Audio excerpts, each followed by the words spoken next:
Olá!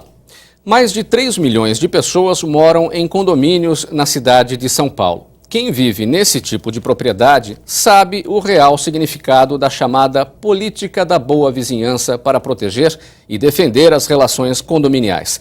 Essa é a chave da conciliação dos interesses dos moradores, síndicos, administradoras, fornecedores e construtoras. Mas não são poucos os casos de desavenças entre essas partes que vão parar na Justiça. O programa Assembleia Debate de hoje trata da proposta de criação do PROCONDE, a Coordenadoria de Defesa das Relações Condominiais, o chamado PROCON dos Condomínios. O objetivo é solucionar os conflitos com maior rapidez. Nossos convidados são a professora Roseli Schwartz, que ministra curso de Administração de Condomínios, Hubert Gebara, vice-presidente do Secov, o Sindicato da Habitação, e o deputado Fernando Capês, do PSDB, autor da proposta de criação do PROCON dos Condomínios e também presidente da Comissão de Constituição e Justiça aqui da Assembleia Legislativa de São Paulo. Muito obrigado pela presença de todos aqui nesse programa Assembleia Debate. Roseli, dá para fazer um panorama das relações condominiais na cidade de São Paulo? Que raio-x é esse? Eu observo, Mauro, né, ao longo desse meu tempo, né, só ministrando o curso lá na FMU, são 10 anos. Né? Do livro, que eu me considero uma pesquisadora, né, são 12 anos que tenho publicado o livro. E o que eu observo é, assim, alguns conflitos, tá, que acabam no judiciário, demorando um tempo muito grande. E isso traz um desgaste interno muito grande, porque é diferente de você entrar na justiça contra uma empresa, tá certo? Ou uma pessoa quando bate o carro, porque você não vai estar convivendo com aquela pessoa. E uma ação na justiça, né, em função de conflito, está no ambiente que você reside.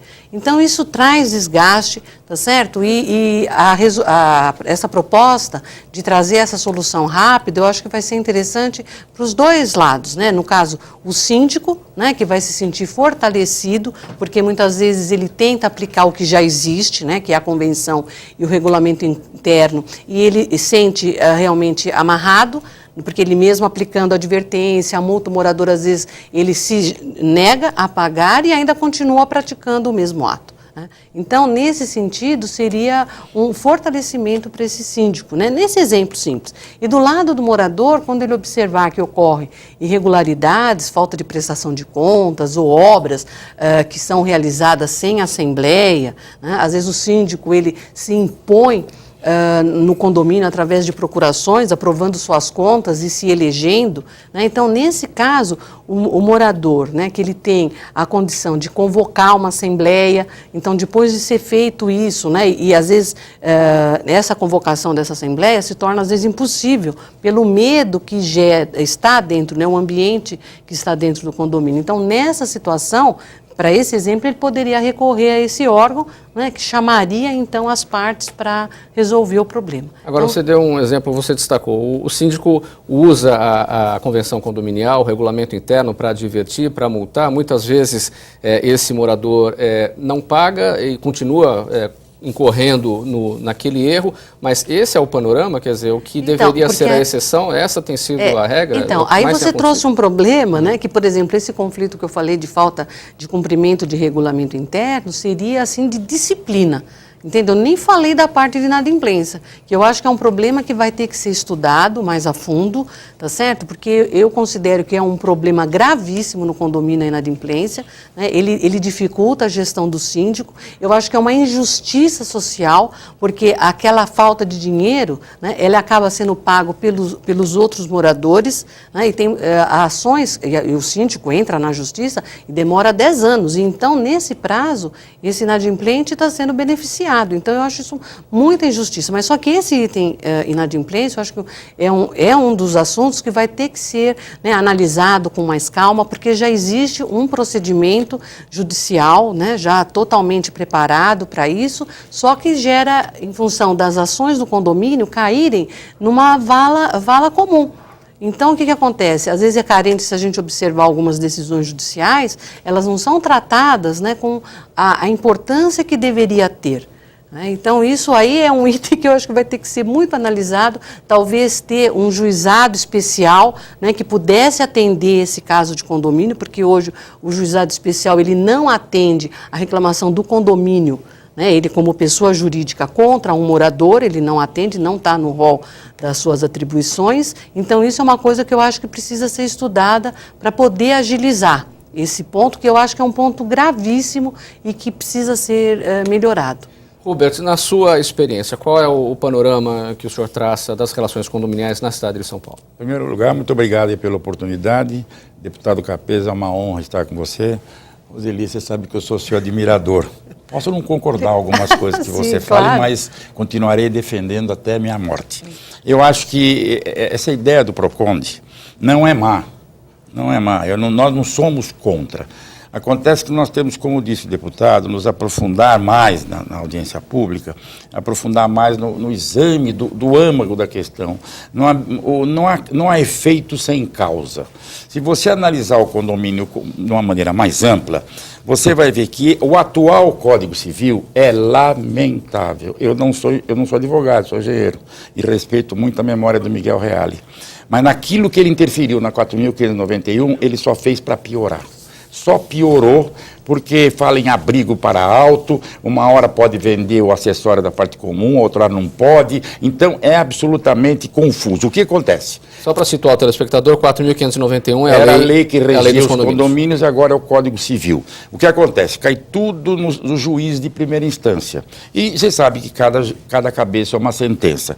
Isso é uma maneira de afogar a justiça, então nós estamos propondo, já temos um estudo feito, para a alteração do capítulo do condomínio edilício, porque fica mais claro para o síndico o que ele pode e o que ele não pode fazer. Ela falou em obras que às vezes são feitas tal. Hoje, pelo Código Civil, uma obra considerada de emergência por mim, eu faço, eu condômino, e dou ciência, não diz aprovação, está lá, dou ciência à Assembleia depois o mais rápido possível.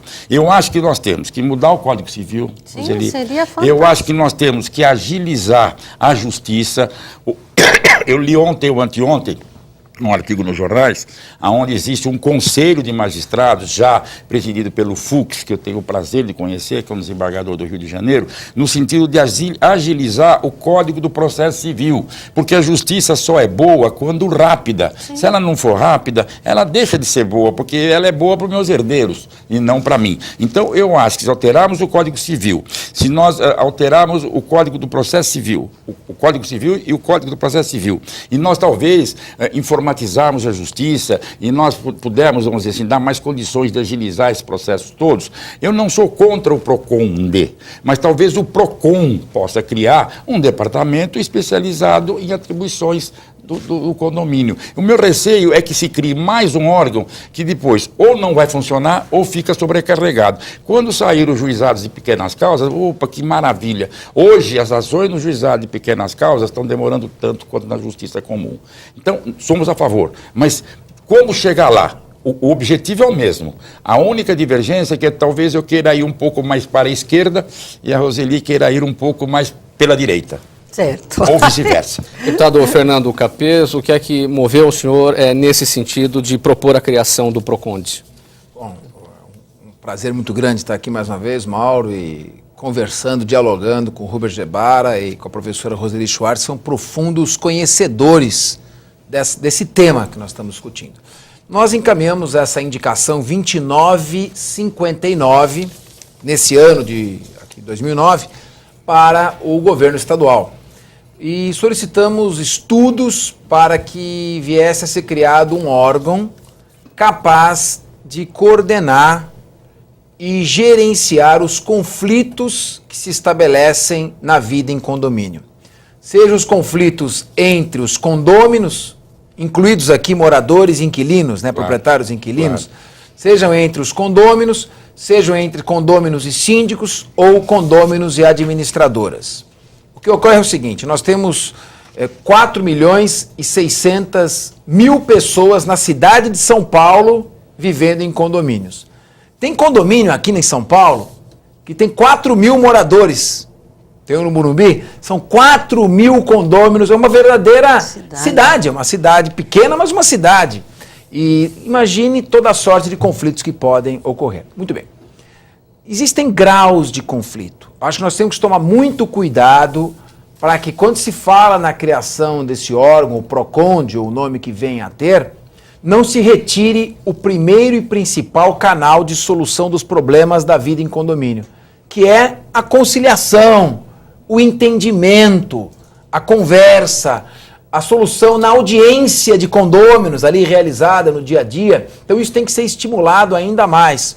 Por isso que a implantação desse órgão ainda vai passar por muitas audiências públicas e discussões. Tem que ter uma orientação maior para que os problemas se resolvam nessa área.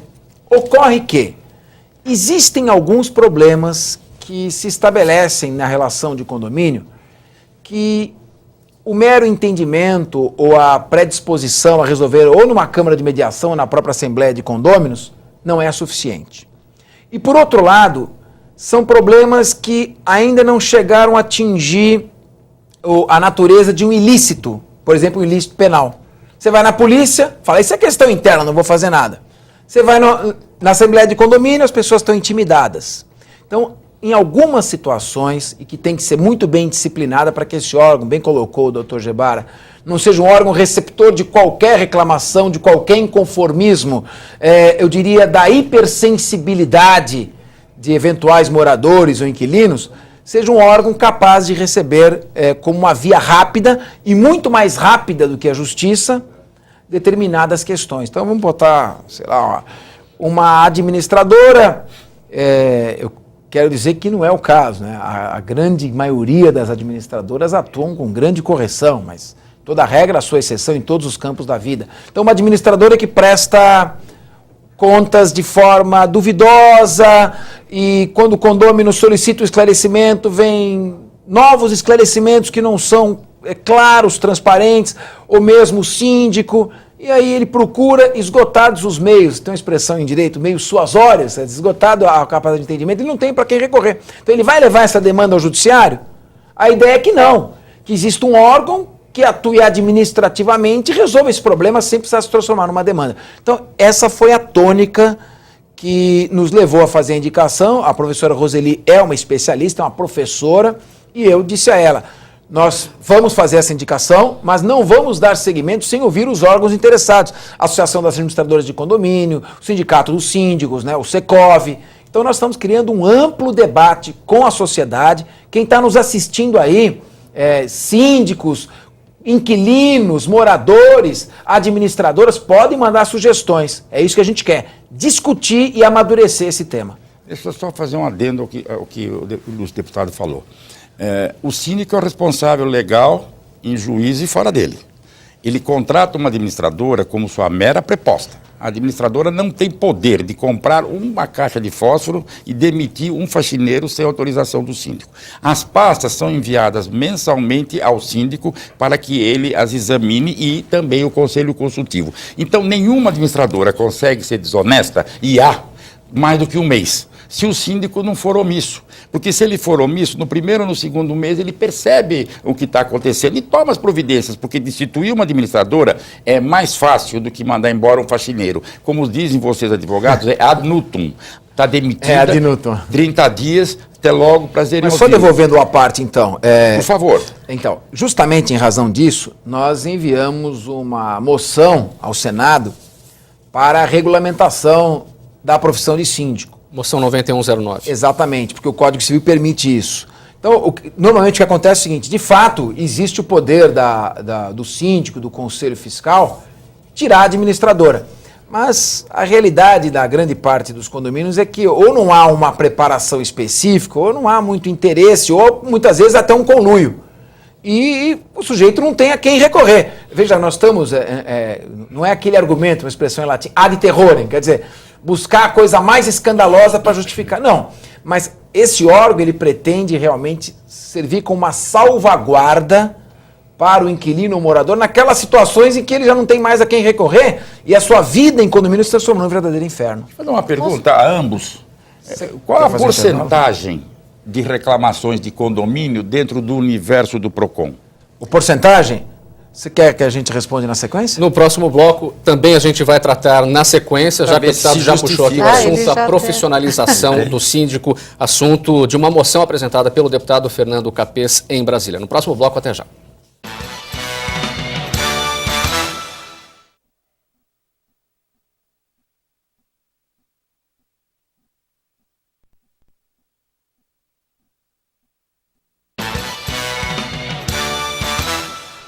O programa Assembleia Debate está de volta hoje falando sobre a proposta de criação do PROCONDE, o chamado PROCON dos condomínios. Hubert, quais são os números, quais são os casos que chegam de reclamações de condomínios no PROCON?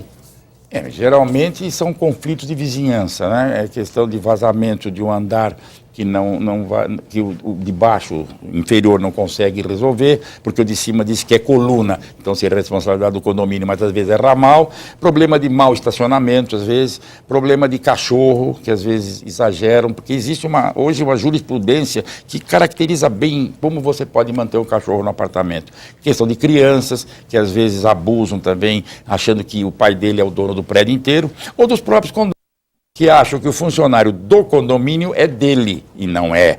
É de toda a massa. Então, quando pede para abaixar o vidro, ele fala, o senhor sabe com o que o senhor está falando?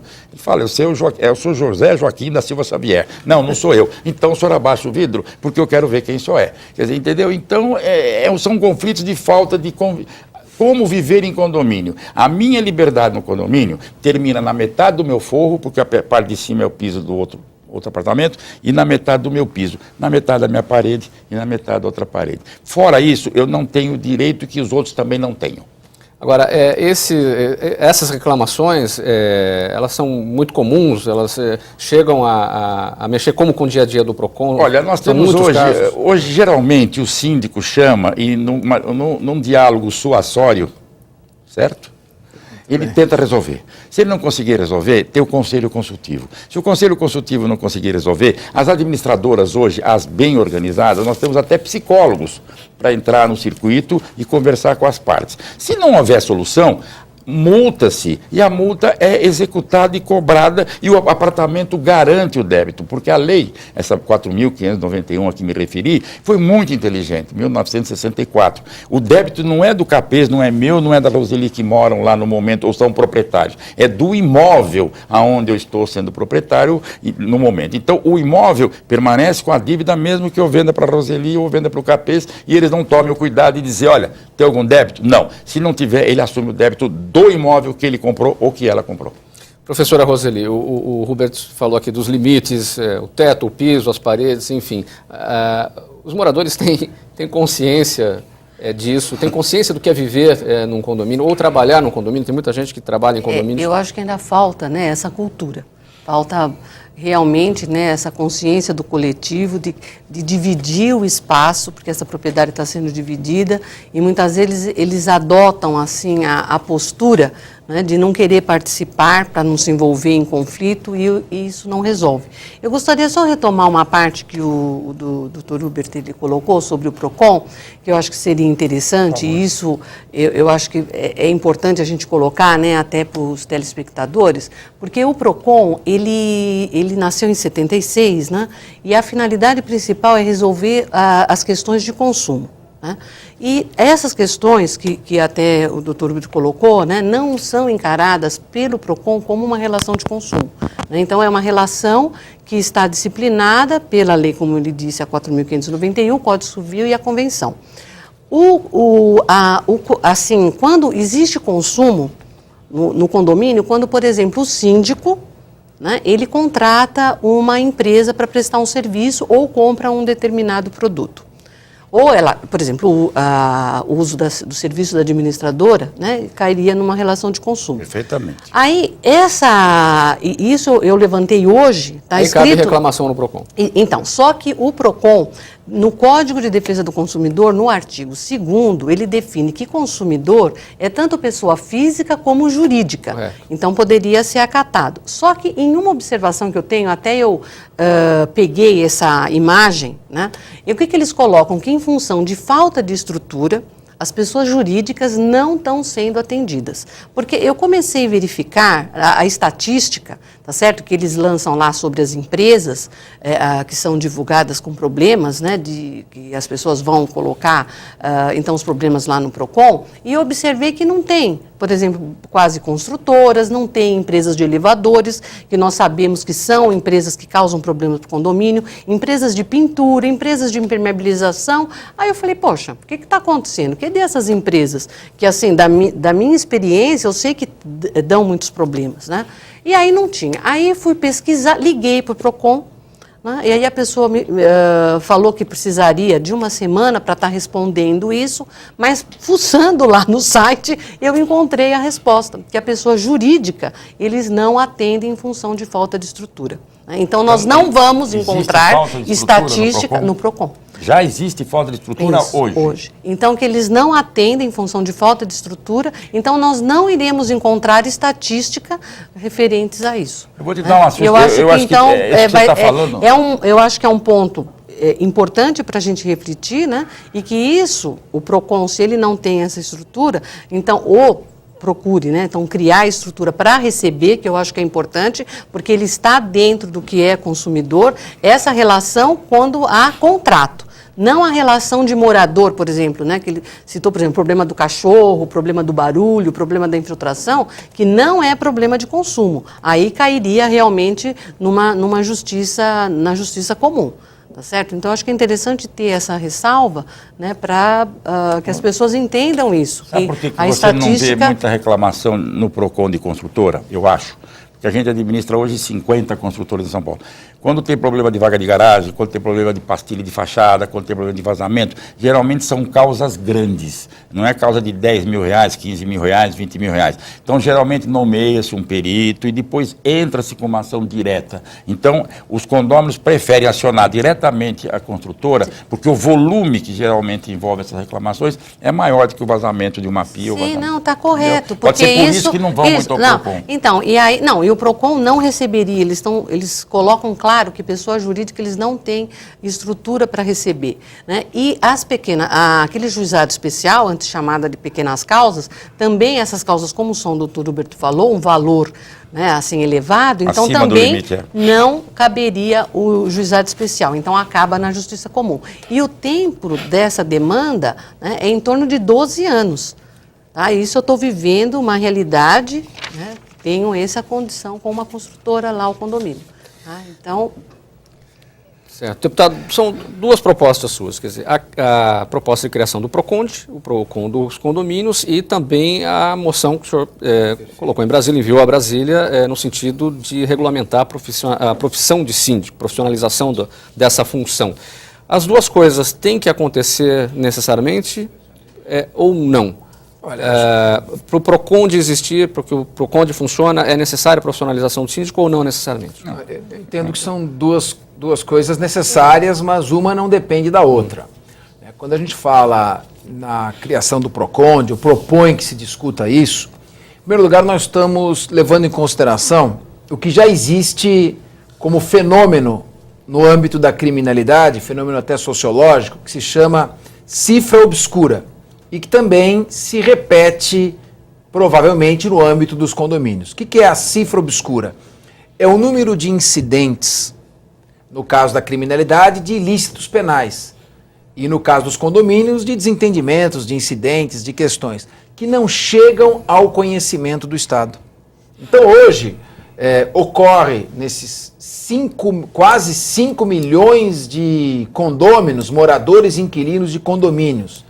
Hoje deve ocorrer, posso afirmar isso, embora eu digo deve, em tom de probabilidade, mas com absoluta certeza, ocorre um número imenso de incidentes diariamente que perturbam a vida destas pessoas e não são levadas ao poder público, então não são do nosso conhecimento. Quando se fala em usar o PROCON para esse tipo de solução, eu imagino que o PROCON, nos moldes que existe hoje, não teria competência.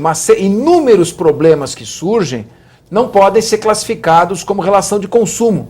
Problemas realmente de convivência entre condôminos e problema de relacionamento do condômino com a forma com que o síndico administra ou que a administradora o faz. Então, seria importante discutirmos um órgão que se substituísse como órgão administrativo as demandas judiciais que muitas vezes o judiciário é chamado para intervir em questões em que não precisariam ocupar o já atribulado poder judiciário. E o órgão administrativo ele resolveria de forma mais rápida o que a conciliação, o entendimento, a Assembleia de Condôminos não resolveu, e o que o Poder Judiciário demoraria muito para resolver.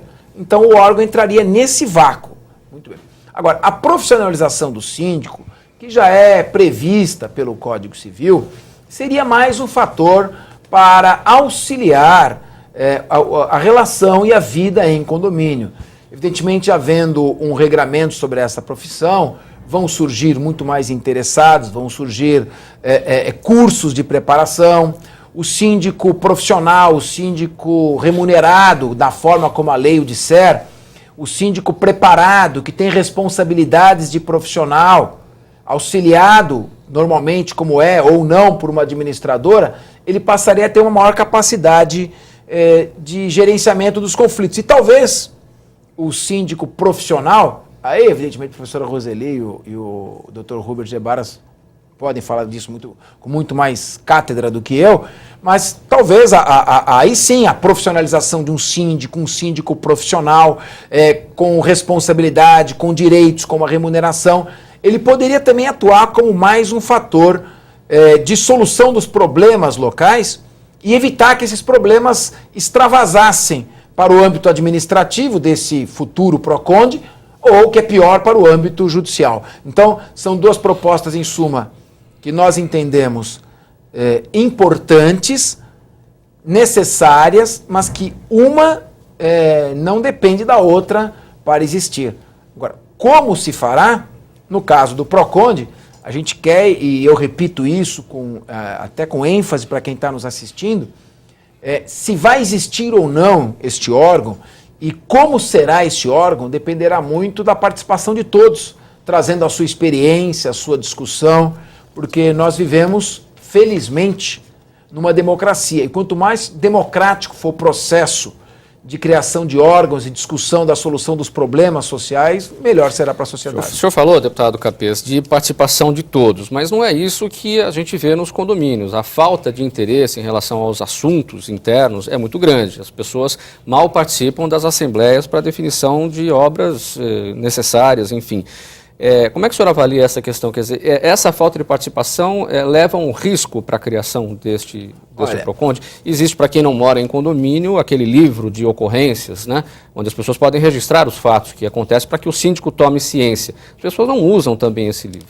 Olha, inclusive na audiência pública, o advogado que integra a Comissão de Direito Imobiliário da OAB, que é o professor Marcelo Manhães de Almeida, o professor Manhães até tocou nesse assunto. Ele diz, não, mas isso pode criar um comodismo para o condômino, que simplesmente, incentivado por essa onda de denuncismo, vai e começa a fazer reclamações seguidas com os mais diversos objetivos, às vezes até com segundas intenções, e não vai. Então, é por isso que é importante a gente discutir, por exemplo, na lei do mandado de segurança, para você recorrer em juízo com mandado de segurança, tem que esgotar a via administrativa. Então, nós vamos discutir, existindo esse órgão, aquele condômino que não se interessou em resolver amigavelmente, não participou da audiência de condomínios, não procurou, por exemplo, câmaras de mediação ou a solução amigável do seu problema. Será que ele, pela lei que vier a criar esse órgão, poderia ter um pleito atendido? Será que nós não criaríamos antes uma instância e mais do que uma instância, uma campanha permanente de orientação do condômino a resolver as questões lá dentro? Esse órgão não pretende ser aí o apanágio para a solução de todos os conflitos ou o receptáculo das neuroses e intransigências das pessoas. Ele tem que ser um órgão residual que oriente e estimule a solução pacífica, e quando essa solução se tornar impossível e ela vai se convolar numa demanda judicial, aí o órgão entra como alternativa. Uma alternativa da administração por uma pendência, uma discussão judicial longa e quase sempre improdutiva. O programa Assembleia Debate de hoje está falando sobre a proposta de criação do PROCONDE, o PROCON dos condomínios. No próximo bloco nós vamos falar ainda sobre a questão da profissionalização do síndico e se o fato do síndico delegar atribuições para as administradoras, o quanto isso pode quebrar o caráter de pessoalidade com os moradores. No próximo bloco, até já.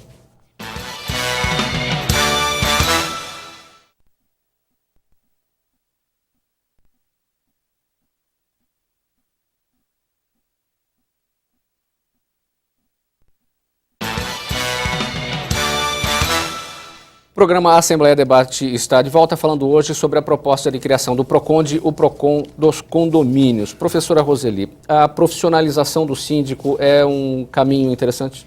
Eu acho muito. Eu observo nos meus cursos, né, que realmente essa profissionalização, porque hoje administrar condomínio não é mais coisa fácil, aquilo que o síndico faz nos fins de semana, com meia hora, despachando com o zelador. Não, tem uma série de responsabilidades grandes, né, que ele tem que estar... Eu sempre coloco no curso o quê? Que o síndico e a administradora, eles têm que agir em parceria, né, com o objetivo maior de atender, então, aquelas necessidades dos moradores. E isso passa o quê? De atender toda a legislação que diz respeito à parte de incêndio, à parte trabalhista, né? E o síndico tem que estar atenado numa série de coisas. E o que eu observo é muito despreparo. Então, às vezes, quando eu comento em sala de aula que é necessário ter, por exemplo, o AVCB, né, que é o auto de vistoria do Corpo de Bombeiro, o pessoal fica, mas para condomínio residencial, ficam surpresos. Né? Despreparo em que sentido, Roseli? De falta conhecimento de mesmo. legislação, de administração, de controle? Então, falta da parte do síndico, né, conhecimento, e às vezes as administradoras, uma coisa que eu observo e eu acho que vai contribuir muito esse órgão para que fique no mercado as boas administradoras, porque é comum ver no curso, por exemplo, pessoas que são desempregadas e vão fazer o curso achando que vão montar uma administradora. O senhor acha, doutor, que é possível? Esse risco existe. E aí vai atender como esse condomínio? Que capacidade que essas pessoas têm, né, para assumir essa responsabilidade?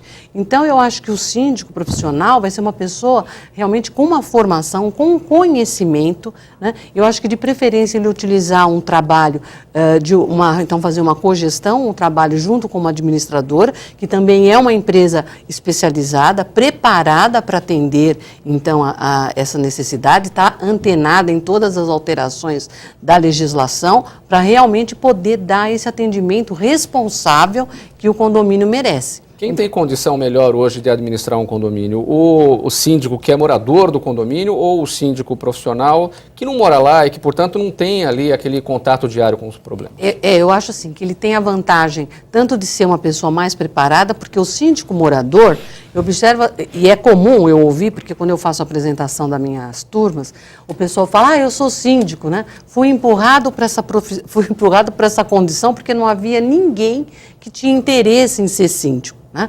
Então ele vai, porque no caso de não ter ninguém, então ele acaba assumindo, não é a intenção dele. Então como que ele vai desenvolver esse trabalho? Esse é o que mais enfrenta problema. E mais enfrenta problemas. Né? Então o síndico profissional, ele é a opção, vai ter um currículo que você vai estar analisando. Né? Então as responsabilidades você vai fixar em contrato com essa pessoa. Né? Então ele vai...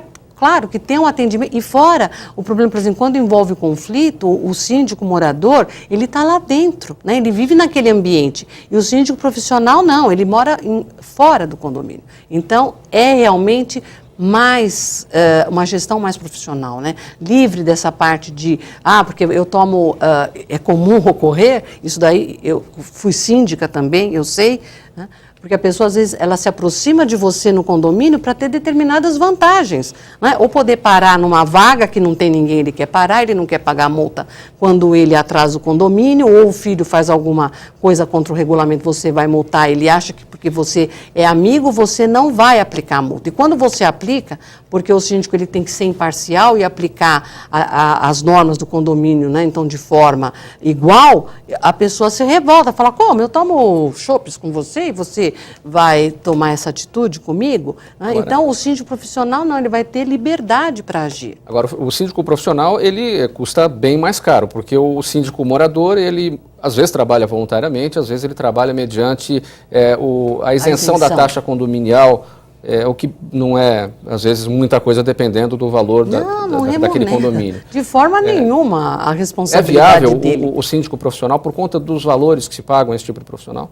Então, vai depender do que está fixado na convenção. Né? Se a convenção, por exemplo, fixar que a remuneração do síndico ela vai estar embasada no valor do condomínio, né? Então tem a isenção e que é baseada no valor do condomínio, ele vai amarrar essa condição. Agora, se for omissa a convenção e deixar que a Assembleia defina sobre esse valor, então terá liberdade para estabelecer isso.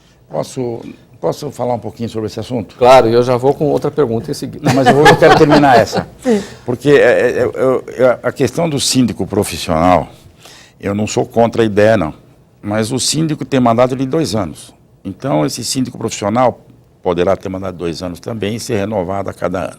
Nós não podemos excluir aquilo que a lei permite. A lei permite que qualquer morador, aliás, condômino ou não, possa ser síndico. Sim. Agora, eu não conheço nenhum brasileiro que saiba de cor o Código Civil, a CLT, o Código de Defesa do Consumidor, a legislação fiscal que muda todo mês. Então você vai ter que formar pessoal em Harvard. Porque aqui no Brasil, eu acho que você vai ter dificuldade de formar. Deixa eu só terminar meu raciocínio, Roseli. O que vocês estão relegando e desprezando é o trabalho da administradora. Não, mas eu justamente falei hoje, que ele vai ter a participação. Mas ele não vai fazer nada. Ele é o presidente da República num regime parlamentarista. E a administradora é a primeira-ministra num regime parlamentarista. Porque, Sua Excelência, o senhor presidente da República, eu não sei se ele entende de importação, de exportação, de agricultura, de navegação, de exploração de petróleo, ele deve entender, mas ele tem uma pessoa em cada lugar. Então, o síndico profissional não substitui a administradora e cobra mais caro. E fica mais caro do que uma administradora. Não, deixa eu só completar dentro dessa colocação aqui, porque até eu coloquei no início, né, dessa resposta que o síndico ele tem que ter o quê? Um amplo conhecimento macro. Né? E a administração, eu falei, e ele vai contar com, então vai ser uma cogestão junto com uma empresa especializada, que é a administradora. Eu não estou desmerecendo e dizendo que não deva ter. E eu até recomendo que tenha, porque o síndico, se você vai ter um profissional e vai delegar para ele todos os poderes, e vai ficar complicado, porque daí quem vai fiscalizar isso? E a administradora vai ter esse papel, além de suprir essa parte de conhecimento, de verificar se está agindo correto. Não concordo com você. Nós não podemos contratar um funcionário, nós não podemos demitir um funcionário, nós não podemos pagar uma conta de água, nós não podemos pagar uma conta de luz, nós não podemos fazer nada sem o prévio visto do síndico. Se ele for uma pessoa normal, honesta, competente e assessorado pelo seu conselho consultivo, qualquer um pode administrar o condomínio. Não sou contra o síndico profissional, porque existem grandes empreendimentos. Eu tenho empreendimento ali na Celso Garcia, que você falou em população, são 1.800 apartamentos. Se você multiplicar por 3, dá 5.400 pessoas. Lá tem um síndico profissional.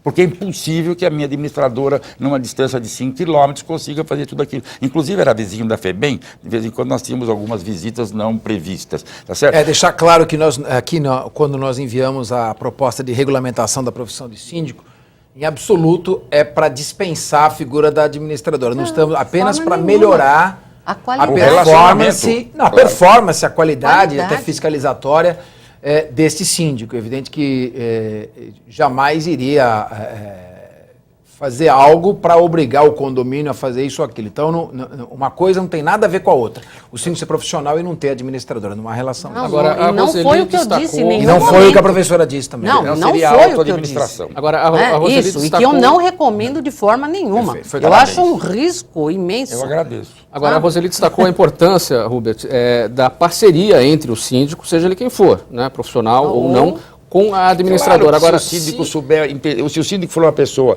culta, de bom senso, que saiba ouvir, saiba conversar, para nós é uma maravilha. Agora, o pior é quando ele não entende nada. E aí vai a ideia do... Quando ele não entende nada, muitas vezes ele acaba delegando para a administradora determinadas funções que são dele. Isso não acaba atrapalhando o caráter de pessoalidade dele, síndico, com os moradores? Sim, porque se ele não exerceu... Não, ele tem que mandar e confirmar, conferir, ele tem que determinar e conferir. Todos os meses nós mandamos prestação de contas para todos os condôminos. Além disso, manda a pasta para o síndico. Se o síndico for, desculpa, sendo um pouco bruto, se ele for semi-analfabeto e não souber fazer conta, nós estamos perdidos. Quer dizer, ele tem que saber olhar aquilo lá e examinar. Agora, se ele não sabe, nós temos que trocar de síndico. O arcabouço das normas de um condomínio, ele é formado pela Convenção Condominial... Assembleia Geral no Executivo, Assembleia Geral, que é legislativa, vamos assim dizer. A lei maior é a Convenção. Então, você tem a convenção condominial e as regras internas, o regimento interno. Regulamento, o regimento Quem é que faz isso? Quem é que constrói isso? Quem é que A convenção elabora? geralmente vem pronta da construtora. Normalmente, quando você instala um condomínio, você já precisa ter a convenção registrada. O que eu acho, de certa forma, um erro. Porque eles, às vezes, fazem uma visão da coisa que depois não vai funcionar. Mas é assim no Brasil, talvez tenha que mudar a lei nesse aspecto. Utilizam uma minuta para todos, né? Não Às vezes particulariza. tem piscina onde tem piscina não tem. O regulamento interno é aprovado em Assembleia Geral de Condôminos. E dali operam-se as coisas. Então tem o síndico, o conselho, subsíndico quando tem e o corpo diretivo. A convenção condominial pode ser alterada pelos moradores? 2/3 de condôminos, 2/3 da totalidade, não, 2/3 da totalidade dos condôminos. Praticamente impossível. Não é.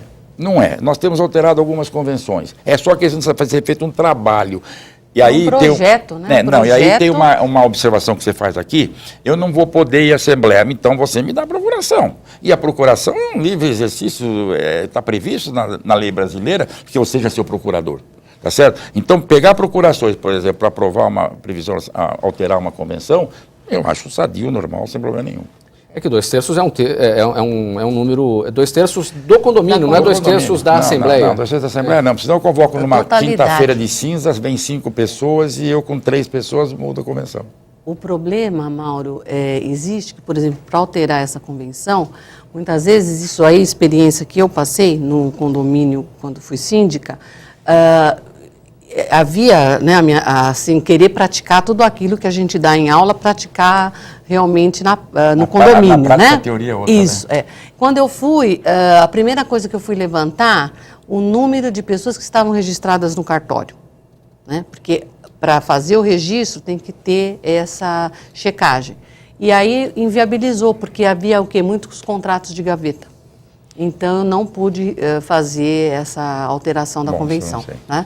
Então, é uma coisa que não é fácil, né? É um projeto demorado, né? E que essa parte de quando a pessoa não pode ou está em outro local, ou outro estado, até outro país, utilizar a procuração. Aí eu acho que é justo, porque você é uma coisa específica. O que eu critico, né, e que eu observo é quando o uso de procurações, o síndico utiliza para aprovar suas contas e para se eleger. Então, em causa própria. Então, aí eu acho que isso não deveria ocorrer. Mas se eu der procuração para o síndico, será que não é, eu estou perguntando, não é um sintoma que eu estou satisfeito com a gestão dele? Então, em muitos casos, doutor Hubert, o síndico, ele pega, isso daí também, assim, de experiência, ele pega a procuração de apartamentos que estão alugados, né, por exemplo, o caso, e dele ser um defensor daquela condição do condomínio, então, de defender a unidade. E ele utiliza essas procurações, que elas às vezes têm poderes gerais, tá, para se eleger. Então, eu acho que isso torna o quê? Uma ditadura, porque você não fazendo a possibilidade de um conluio entre o síndico e o morador. Ele dá benefícios ao morador que tenha várias unidades. Não, ele pega de vários, ele pega, deputado, ele pega de vários moradores. Então, por exemplo, num condomínio de 100 unidades, o síndico tem 30 procurações. Né? Então, aí nesse caso é uma coisa absurda. Mas são exceções. Sim, mas ocorre. Deputado, quanto custaria para o Estado de São Paulo a criação do PROCONDE? Depende de como vai ser estruturado esse órgão. Então, se for um órgão que vai contratar servidores públicos, evidentemente ele vai ser um órgão mais caro. Se for um órgão composto por membros da sociedade civil exercendo o verdadeiro munus, por entidades representativas, evidentemente o custo é menor. Então, o que será o PROCONDE? Ele será um órgão constituído por um representante dos síndicos, um representante, hoje não se pode deixar de reconhecer, está até previsto lei, das administradoras de condomínio, um representante ou representantes do segmento dos moradores, dos inquilinos, com eventualmente um servidor público, subordinados diretamente a um secretário de Estado. Qual será esta função? Vão existir solicitadores acadêmicos ali trabalhando para ajudar na apuração dos procedimentos que visem a conciliação ou aplicação de multa. Então, inclusive quando eu estive...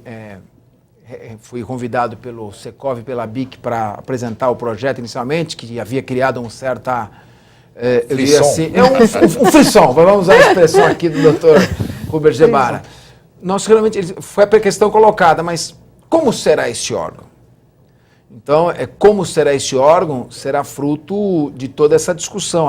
Cabe à sociedade e os especialistas formatarem. Agora, eu imagino que não seja, esse órgão não deva prescindir de servidores que estejam voltados a isso com dedicação exclusiva também. Então, talvez seja um órgão de composição mista. Mas eu digo a você, o custo, a relação custo-benefício, ela é compensada na medida que o Estado passa a ser dotado de um órgão capaz de desempenhar a função de fazer valer direitos fundamentais que se encontram na Constituição. O direito à habitação sadia, o direito à habitação com o exercício pleno das prerrogativas, o direito ao lazer, ao descanso, à dignidade da pessoa humana, que muitas vezes é aviltada e ela não tem a quem recorrer. A questão da saúde, porque pode parecer bobagem, mas a saúde não é apenas a doença física, é a estabilidade emocional, a estabilidade psicológica, a maneira como a pessoa é consumida diariamente pelas tensões, ela não tem um mecanismo de extravasamento, tudo isso é função do Estado prover. Então eu penso que nós devemos compatibilizar o custo, mas diante do impacto do custo social da ausência de um órgão como esse. Muito bem. Muito bem. Olha, infelizmente o tempo do nosso programa já acabou. Eu quero agradecer aqui a Roseli Schwartz, também ao Dr. Hubert Gebara, ao deputado Fernando Capês, neste programa Assembleia Debate. Hoje nós falamos sobre a proposta aqui do deputado Fernando Capês de criação do PROCONDE, o PROCON dos condomínios. Agradeço a você também, telespectador, a audiência em casa. Até o próximo tema.